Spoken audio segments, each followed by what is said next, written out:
Gandhiji India માર્ગે અત્યારે હાલે છે, સરદારે બતાવ્યા એવાય માર્ગ લઈશું, જરૂર પડે તો ભગતસિંહના માર્ગે હાલવું પડે.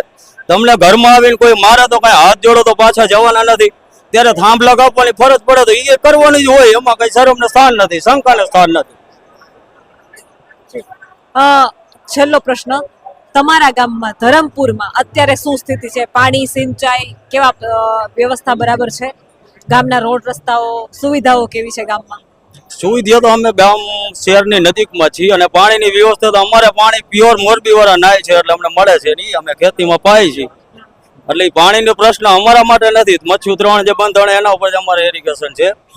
રોડ રસ્તા વ્યવસ્થિત છે, કારણ કે શહેરમાંથી કાના પહેલા જ અમારા રસ્તેથી હાલવું પડે. ક્રાંતિ ઓલામાંથી આવી પાટીદાર ટાઉનશીપમાં ધરમપુરથી જ નીકળે બાયપાસ જવા માટે, એટલે એ કઈ પ્રશ્ન નથી.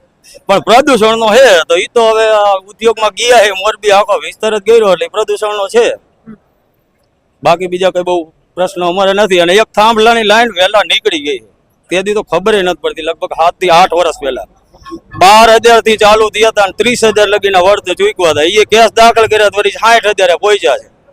પણ અમે આ આંદોલન ઉપરથી એક અમને શીખવા જેડ્યું. અમે શહેરી વિકાસ સત્તા મંડળ મોરબીમાં તમને યાદ હોય તો મૂળો લાગુ કર્યો હતો ને, ત્યારે હું ઉપસરપંચ તરીકે હતો. 32 ગામે અમારા મૂળામાં આવતા હતા, મોરબી વાંકાનેરના થઈ.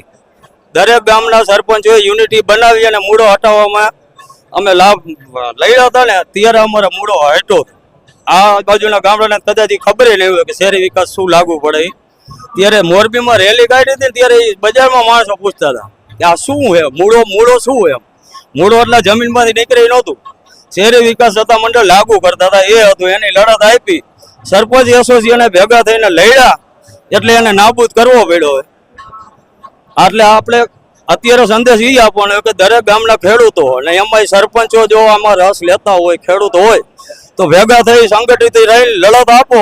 રાજકીય વચ્ચે નહીં આવે ને તો તમારો જલ્દી વિજય થશે. બીજો મૂળો અને હુડો, આપણે બનાસકાંઠા બાજુમાં જોયું ત્યાં શહેરી વિકાસના કારણે હુડો.